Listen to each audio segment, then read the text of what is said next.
जय श्री कृष्णा। प्रिय दर्शकों, भाई और बहनों, अष्टो चर्चा में आपका स्वागत है। मेरा आपको सादर नमस्कार।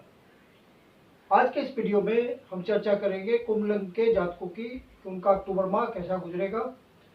ये कुंडली का प्रथम भाव, इसमें 11 नंबर लिखा हुआ, अर्थात कुंभ लग्न की कुंडली को इंडिकेट करता है।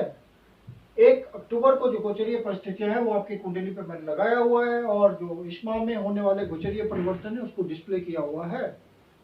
1 अक्टूबर को रात्रि में बुधदेव कन्या राशि में प्रवेश करेंगे। बुधदेव गोचर कर रहे हैं सप्तम भाव पे, और 1 तारीख को रात्रि में अष्टम भाव पे गोचर करेंगे, अपनी उच्च की राशि में गोचर करेंगे। और फिर पुनः 19 तारीख को तुला राशि में प्रवेश करेंगे और नवम भाव पे गोचर करेंगे। अर्थात इस महीने बुधदेव का 2 बार राशि परिवर्तन होने जा रहा है। शुक्रदेव 2 अक्टूबर को यहां से निकल करके सिंह राशि में प्रवेश करेंगे और सप्तम भाव पे गोचर करेंगे।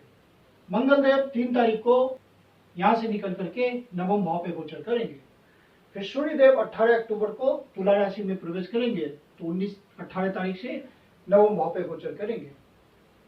तो इस तरह से 4 ग्रहों का चतुर्ग्रही योग बनेगा नवम भाव पे। जब भी ज्यादा ग्रह किसी एक भाव पे गोचर करते हैं तो ग्रहों में आपस इंटरनल कन्फ्लिक्ट होता है और इंडिपेंडेंट रिजल्ट देने में ग्रहों को परेशानी होती है। तो उस तरह की स्थिति नवम भाव में पड़ रहे हैं, लेकिन सब अपना अपना रिजल्ट देंगे गोचरीय परिस्थितियों के हिसाब से। शुक्रदेव 6th भाव पे गोचर कर रहे हैं और आपके लिए योग कारक हैं। 4थे भाव के शुभ भाव के स्वामी हैं और भाग्य भाव के स्वामी, अर्थात आपके लिए बहुत इंपॉर्टेंट है। ये भाग्यश है आपके। 2 तारीख से आपके सप्तम भाव पे गोचर करेंगे। तो सबसे महत्वपूर्ण बात ये हो गई कि शनिदेव आपके लग्न पे स्वराशि में गोचर कर रहे हैं, वक्री हैं, तो रिस्पॉन्सिबिलिटी तो आपके पास ढेर है क्योंकि आपके लग्न पे ही गोचर कर रहे हैं। और शुक्रदेव परस्पर दृष्टि डालेंगे दोनों मिलकर के आपस में, तो ये एक बहुत उत्तम राजयोग होता है और धन कमाने की दृष्टि से बहुत अच्छा योग है ये। तो आप अपने पद प्रतिष्ठा से धन अच्छा कमाएंगे इस गोचर से। शनिदेव तो पहले से यहाँ गोचर कर रहे हैं, लेकिन परिस्थिति बनी है शुक्रदेव के आने से यहाँ, तो शुक्रदेव का ये गोचर आपके लिए धन खींच के लाने वाला है। और और शनिदेव को धन प्रदान करने में कोई परेशानी नहीं होगी। जिस भी काम धंधे में आप लगे हुए होंगे, पब्लिक इंटरेक्शन में होंगे, किसी तरह का आपका सरकारी सेवा हो, प्राइवेट सेवा हो, कोई पद हो या अपना काम धंधा हो, हर जगह से जिस भी कर्म में आप लगे हुए होंगे वहां से आपको धन की प्राप्ति होगी। अवसर को पहचानना पड़ेगा और धन सहज रूप में आपके पास आएगा, क्योंकि ये एक राजयोग होता है। धन आपको तभी नहीं मिलेगा जब शनिदेव आपके नटल चार्ट में उतनी अच्छी स्थिति में नहीं होंगे, शुक्रदेव उतनी अच्छी स्थिति में नहीं होंगे। यदि जिन व्यक्तियों की शनि की महादशा अंतर्दशा चल रही होगी, शुक्र की महादशा अंतर्दशा चल रही होगी, या शनिदेव की महादशा शुक्रदेव की अंतर्दशा, शुक्रदेव की महादशा शनिदेव की अंतर्दशा, इस तरह का योग होगा, तो आपको निश्चित रूप से धन आना है, क्योंकि ये भाग्यश भी है आपके शुक्रदेव, तो भाग्य का सतत प्रवाह चलेगा। बुधदेव 1 तारीख को ही रात्रि में अष्टम भाव पे आ जाएंगे, अपनी उच्च की राशि में गोचर करेंगे, स्वराशि में गोचर करेंगे। तो ये भी धन के लिहाज से बहुत अच्छा योग है। यहां से धन भाव को देख रहे होंगे और उनका साथ दे रहे हैं सूर्यदेव। सूर्यदेव भी धन भाव को देख रहे हैं। बुध आदित्य योग 8वें भाव पे बन रहा है। बुध आदित्य योग 8वें भाव पे अच्छा फल देता है, तो यहाँ पे सूर्यदेव भी बुधदेव की तरह रिजल्ट देंगे, तो उच्च की तरह रिजल्ट देंगे, तो आपको धन की प्राप्ति सहज रूप से होगी। धन के हिसाब से शनिदेव और शुक्रदेव का संयोग एक योग बना रहा है, और यहाँ पे बुध आदित्य योग भी आपको धन प्रदान करने के लिए तत्पर है। जमीन से जुड़े हुए कार्य में आप हैं, रिसर्च एंड इन्वेस्टिगेशन में हैं, किसी तरह का आप मेंटल वर्क करते हैं, लेखक हैं, संपादक हैं, राइटिंग करते हैं, बुध से जुड़े हुए व्यवसाय से हैं, कम्युनिकेशन से जुड़े हुए हैं, मार्केटिंग से जुड़े हुए हैं, इन सब कामों में पत्रकारिता से जुड़े हुए हैं। तो जो भी बुध से जुड़ा हुआ व्यापार है, या आप सरकारी सेवा में हैं, सरकारी अधिकारियों से आपका संपर्क रहता है, व्यापारी हैं, आपका काम धंधा जमीन से एक्सप्लोरेशन करने वाले चीज़ों से जुड़ा हुआ है, तो वहाँ आपको धन की अचानक से प्राप्ति होगी। या दूसरे के धन का मैनेजमेंट करते हैं, लीगेसी का मामला है, तो इन सब बातों में आपको फायदा होने की पूरी संभावना है। यदि आपके ओरिजिनल नेटल चार्ट में कोई पॉजिटिव इंडिकेशन है तो वो फलित होगा इस गोचर के थ्रू। सूर्यदेव आपके सप्तमेश हैं और अष्टम भाव पे गोचर कर रहे हैं, तो इन लॉज से भी आपको कुछ धन की प्राप्ति हो सकती है। ससुराल पक्ष से कुछ धन का योग बन सकता है। हालांकि लाइफ पार्टनर के स्वास्थ्य में कुछ कमी देखने को मिल सकती है, लेकिन धन संबंधी बातों में आप इस समय भाग्यशाली हैं। बुध देव आपके पंचमेश भी हैं, तो आपका संतान यदि हायर एजुकेशन के लिए बाहर जाना चाहता है, इंडिया से बाहर, तो उसके अच्छे योग बन रहे हैं और वो पढ़ाई के लिए बाहर निकल सकता है। मंगल देव 3 तारीख को नवम भाव पे आ जाएंगे, भाग्य भाव पे गोचर करेंगे और आपके कर्मेश हैं और आपके तृतीयेश हैं, तो आपको कर्म से भाग्य के थ्रू पोजीशन मिलेगी, धन मिलेगा, स्टेटस मिलेगा, अपने बॉस से रिकमेंडेशन मिलेगा, अपने एसोसिएट्स का सहयोग मिलेगा। कर्म स्थान में आपको विशेष उत्साह बना रहेगा और आपका एक्सपेंडिचर भी बढ़ जाएगा। मंगल देव भी आपको बाहर भेजने के लिए योग बना रहे हैं। यदि आप एक्सपोर्ट इंपोर्ट के धंधे में हैं तो आपको फायदा होगा। यदि आप बाहर से कनेक्शंस बनाते हैं, बाहर आपकी मीटिंग्स होती है, बाहर आप कोई इवेंट ऑर्गेनाइज करते हैं, बाहर से आपका इकोनॉमिक रिलेशन है किसी प्रकार का, या घर के भीतर या देश के भीतर ही डिस्टेंट प्लेसेस से आपका संबंध है, तो वो सब मजबूत होंगे, नए लिंक्स मिलेंगे। और यदि आप ऑनलाइन के काम से जुड़े हुए हैं तो इस समय आप प्रयास करें, आपको फायदा होगा। मंगल देव के नवम भाव पे गोचर करने से पिता के साथ संबंधों में कुछ तनातनी हो सकती है, पिता के सुख में भी कमी हो सकती है, कोई उनकी बीमारी की समस्या हो सकती है, पिताजी वो स्वस्थ भी हो सकते हैं, उनके स्वास्थ्य में किसी प्रकार की कमी हो सकती है, मानसिक सुख उनका कम हो सकता है, काम धंधे में कोई परेशानी आ सकती है। और मंगल देव चूंकि यहाँ गोचर करते हुए आपके छोटे भाई बहनों के घर को देख रहे हैं, तो छोटे भाई बहनों से भी कोई तनाव की स्थिति हो सकती है, किसी तरह का सौहार्द में कमी हो सकती है। हालांकि धन कमाने के लिए आपके लिए बहुत बढ़िया समय है, तो उससे भी आपके भाई बहनों को कोई समस्या पैदा हो सकती है। भाग्य का चूंकि पूरा साथ मिलेगा और धन का सहज रूप से आगमन हो रहा है। यदि आपके ओरिजिनल नेटल चार्ट में कोई एडवर्स कंडीशन नहीं है तो ये बात सतत रूप से आपके लिए लागू हो रही है। बुध देव 19 तारीख को यहाँ आ जाएंगे, सूर्य देव भी 18 तारीख को यहाँ आ जाएंगे और मंगल देव 3 तारीख को ही आ गए तुला राशि में। तो तुला राशि में 19 तारीख से 4 ग्रहों का आपके नवम भाव पे संयोग होगा। मंगल देव, बुध देव, सूर्य देव, केतु देव। अब यहाँ पे ध्यान देने योग्य बात यह है कि सूर्य देव 7वीं राशि में गोचर करेंगे, तो नीच की राशि हो गई उनकी। उसके बाद राहु केतु एक्सिस में फंसे हुए हैं, तो उनका ग्रहण हो गया। लेकिन धन के मामले में आपको कोई दिक्कत नहीं आएगी। केतु देव आपको झटके से धन देते रहेंगे। और यहाँ भी राहुदेव गुरुदेव के साथ चंडाल योग बनाए हुए, हालांकि उसकी स्थिति बहुत कमजोर हो गई है, जो कि मेटेरियलिस्टिक दृष्टि से इंपॉर्टेंट होता है। तो यहाँ भी आपको ये भाग्य भाव को देख रहे हैं, गुरुदेव भाग भाव को देख रहे हैं, राहु भी भाग भाव को देख रहे हैं, तो आपको धन के मामले में, भाग्य के मामले में आप सकुशल हैं। भाग्य का आपको साथ मिलता रहेगा। कमी आएगी आपके लाइफ पार्टनर के स्वास्थ्य में दिक्कत आ सकती है। गायत्री मंत्र का जाप करें तो सूर्य देव की शक्ति आपको मिलते रहेगी, आत्मा को मजबूती मिली रहेगी। आपको भी स्वास्थ्य की समस्या हो सकती है, तो अपने स्वास्थ्य का पूरी तरह ध्यान रखेंगे। फिर केतु देव, मंगल देव, सूर्य देव मैलेफिक श्रेणी में आते हैं, तो बुध देव न्यूट्रल हैं, जैसे ग्रह के साथ जाते हैं वैसा नेचर उनका हो जाता है। तो बुध देव भी मैलेफिक स्वभाव के हो गए और उसी तरह का रिजल्ट देंगे। तो यहाँ पे आपको दिक्कत आएगी पिता के साथ संबंधों में। गुरुजनों के साथ संबंधों में, पढ़ाई लिखाई में कोई व्यवधान आ सकता है, धन के मामले में कोई व्यवधान आ सकता है। यदि आपकी कोई पहले से प्लानिंग होगी धार्मिक स्थान की यात्रा की, कोई तीर्थ यात्रा जाने की, तो उसमें कोई व्यवधान आ सकता है।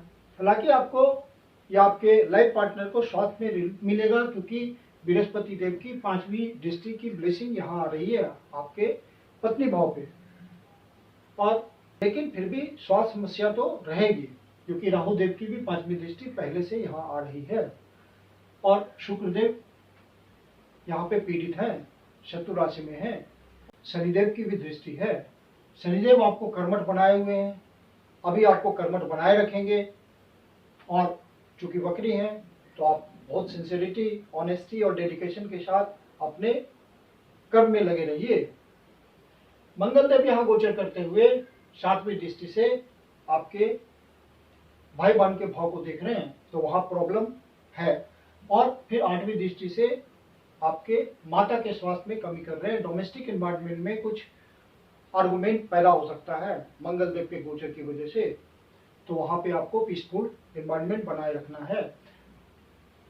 लेकिन जो वाहन के काम में, ऑटोमोबाइल इंडस्ट्री से जुड़े हुए किसी न किसी प्रकार से मैकेनिक है, या दुकान चलाते हैं, या ऑटो पार्ट्स बेचते हैं, किसी भी तरह का व्यापार हो, ऑटोमोबाइल से रिलेटेड, वाहन से रिलेटेड, तो आप धन कमा जाएंगे। जो रियल एस्टेट के सेक्टर में है, बिल्डिंग कंस्ट्रक्शन मटेरियल के धंधे में है, उनको विशेष रूप से फायदा हो जाएगा। जो लोग पहले से प्रयास कर रहे हैं कोई प्लॉट खरीदने के लिए, फ्लैट खरीदने के लिए, मकान बनाने के लिए या बेचने के लिए, उनको इस समय विशेष अच्छी डील मिल सकती है। बृहस्पति देव 9वीं दृष्टि लाभ भाव पे डाले हुए हैं, तो लाभ तो सतत रूप से आपको मिलता रहेगा। मेटेरियलिस्टिक डिजायर पूरी होगी। अब कुछ इस महीने की जो डेट्स हैं उस पर क्या क्या इवेंट्स पॉसिबल है, उस पर एक चर्चा करते हैं ब्रीफ में। 25 और 26 तारीख को मन में बहुत नेगेटिविटी आएगी, मन बहुत उल्टा सोचेगा, तो वहां पे आपको गोचरीय परिस्थिति समझ करके ध्यान रखना है। और लाइफ पार्टनर के प्रति आपका मन भी किसी तरह से दुखी हो सकता है, नेगेटिव बात आप सोच सकते हैं, उनका स्वास्थ्य भी बिगड़ सकता है। यदि आपको नेगेटिविटी ज़्यादा महसूस हो तो हनुमान चालीसा का सहारा लीजिए। हनुमान जी की शरण में जाएंगे तो आपको नेगेटिविटी से मुक्ति मिल जाएगी। 26 और 27 तारीख को आपको कुछ लाभ मिल सकता है यदि आप पारिवारिक बिजनेस में माता पिता के साथ व्यापार करते हैं या कुटुंबजनों से मिल करके कोई व्यापार करते हैं, तो वहाँ पे आपको अचानक से कोई बढ़िया डील हो सकती है और सब्सटेंशियल धन की प्राप्ति हो सकती है। यदि आप बिजनेसमैन हैं और सरकारी अधिकारियों से आपका संपर्क है, तो अचानक से आपको कुछ बढ़िया उनके संपर्क के थ्रू फायदा हो जा सकता है। 1, 2 और 28, 29 इन डेट्स को अपने कोबोल से संबंध का जरूर ध्यान रखिएगा, कोई संबंध में कटुता ना आए और वाद विवाद होने की पूरी संभावना है। अपने पड़ोसियों से भी विवाद रहने की उम्मीद है। और कोई नेबरिंग सोसाइटी के साथ आप जुड़े हुए हैं तो वहाँ भी किसी तरह का कंफ्यूजन हो सकता है, किसी तरह का कंफ्लिक्ट हो सकता है। जो व्यक्ति कमीशनिंग के थ्रू कमाते हैं, किसी प्रकार का कमीशन से जुड़ा हुआ उनका प्रोफेशन है, तो वहाँ उनको फायदा होगा धन का, नए रिलेशंस मिलेंगे, कट ज़्यादा मिलेगा। और यदि इन दिनों वो अपने प्रोफेशन में यात्रा को, छोटी यात्रा हो या बड़ी यात्रा हो, इन्वॉल्व कर लेते हैं तो ज़्यादा कट मिलेगा, ज़्यादा कमीशन कमा सकते हैं वो। 3 तारीख, 4 तारीख, 30 तारीख और 31 तारीख को आपको डोमेस्टिक एनवायरनमेंट में किसी प्रकार की कमी महसूस हो सकती है। इन दिनों कोई नया काम प्रारंभ ना करें और माता के स्वास्थ्य में भी कमी हो सकती है। 5 तारीख, 6 तारीख और 7 तारीख को जो प्रेग्नेंट लेडीज हैं उनको अपने स्वास्थ्य का ध्यान रखना होगा, केयरफुल रहना होगा। जो स्पेकुलेशन के धंधे में हैं, बेट लगाते हैं, शेयर मार्केट से पैसा कमाते हैं, हॉर्स रेसिंग करते हैं, गैम्बलिंग करते हैं, सट्टा खेलते हैं, लॉटरी खरीदते हैं, उन सब के लिए तो ये पूरा महीना ही बढ़िया है, लेकिन ये डेट्स ज़्यादा महत्वपूर्ण हैं। उनको अपॉर्चुनिटीज मिलेगी, सोचने की क्षमता होगी और सही डायरेक्शन में वो डिसीजन ले पाएंगे और ज़्यादा धन कमा पाएंगे। जो हुनर से कमाते हैं, किसी प्रकार की कला से कमाते हैं, उनके लिए भी ये डेट्स बहुत अच्छे हैं। नए अवसर कमाने के मिलेंगे, नई अपॉर्चुनिटीज आएगी किसी न किसी फॉर्म में। संतान पक्ष से आपको परेशानी होगी, किसी प्रकार का वो जिद पकड़ेंगे, छोटे बच्चे होंगे तो जिद करेंगे और जिद को मनवाने की कोशिश करेंगे। 7 तारीख, 8 तारीख और 9 तारीख को अपने स्वास्थ्य का विशेष रूप से ध्यान रखें। जो सीनियर सिटीजन हैं वो विशेष ध्यान रखें। मेडिटेशन, योगा, एक्सरसाइज, इन सब बातों के थ्रू अपने आप को फिट रखें। वाद विवाद में ना उलझें, यथासंभव उनसे बचने का प्रयास करें। 10, 11 और 12 तारीख को स्वास्थ्य में कमी हो सकती है, मन परेशान हो सकता है, मन आपको शारीरिक कमजोरी महसूस हो सकती है। इन दिनों आप अपने स्वास्थ्य का विशेष रूप से ध्यान रखें। लाइफ पार्टनर भी किसी तरह की निगेटिविटी में आ सकता है और आप पे हावी हो सकता है, तो वहां पे आपको ध्यान रखना है। 12, 13 और 14 तारीख को कोई निगेटिव न्यूज मिल सकता है, मन दुखी हो सकता है और कोई लाभ भी हो सकता है। यदि आपके ओरिजिनल नेटल चार्ट में कुछ विशेष इंडिकेशन होगा, अच्छी स्थिति में प्लैनेट्स होंगे, तो आपको अचानक से मोटा लाभ में हो जाएगा। लीगेसी में विशेष रूप से फायदा हो सकता है। यदि मन बहुत परेशान हो, मानसिक पीड़ा हो, तो जैसा कि मैं बताता हूँ, विष्णु सहस्त्रनाम का सहारा लीजिए या शिव जी के मंदिर में जाकर के भगवान शिव के शिवलिंग को दूध का अभिषेक कीजिए, ओम नमः शिवाय का जाप कीजिए, भगवान शिव जी आपकी पीड़ा हल लेंगे।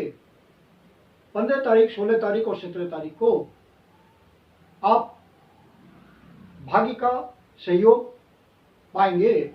भाग्य आपको पूरा साथ देगा, आपको नए अवसर भी मिल सकते हैं, आपको पिता का कोई सहयोग भी मिल सकता है, गुरुजनों का सहयोग मिल सकता है, वयोवृद्ध जो कि आपके पिता के उम्र के हैं, उनका ब्लेसिंग आपके पास आ सकता है।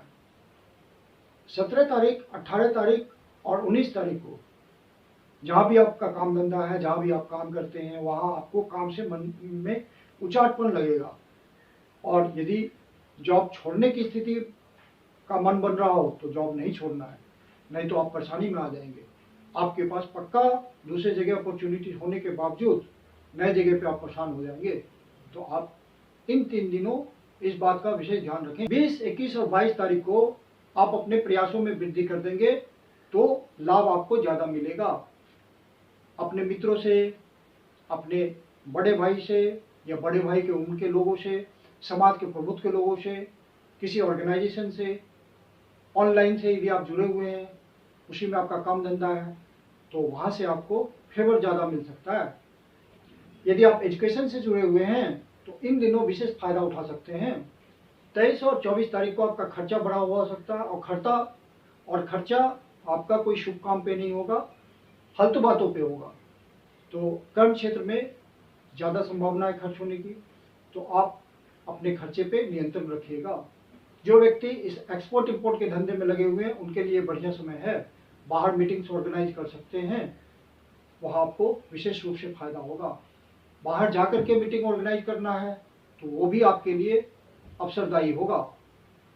मैं कुंदन शर्मा आप लोग का हार्दिक स्वागत करता हूँ। यदि आपको वीडियो अच्छा लगा तो इसको लाइक करें, अपने परिचितजनों को शेयर करें और अपने चैनल एस्ट्रो चर्चा को सब्सक्राइब भी करें। यदि आप पहली बार आए हैं या अभी तक नहीं किया है तो मेरा आपसे निवेदन है कि आप सब्सक्राइब जरूर करें और बेल आइकन को प्रेस कर दें ताकि आपको प्रॉपर नोटिफिकेशन मिलता रहे। यदि आपके जीवन की कोई समस्या है जिसका समाधान आप हमसे चाहते हैं तो पर्सनल कंसल्टेशन ले सकते हैं। मेरी अपनी कंसल्टेशन शुल्क होती है। वीडियो के अंत में मेरा व्हाट्सएप नंबर दिया हुआ है, डिस्क्रिप्शन बॉक्स में व्हाट्सएप नंबर मेंशन है, आप कंसल्टेशन के लिए बुकिंग कर सकते हैं। धन्यवाद।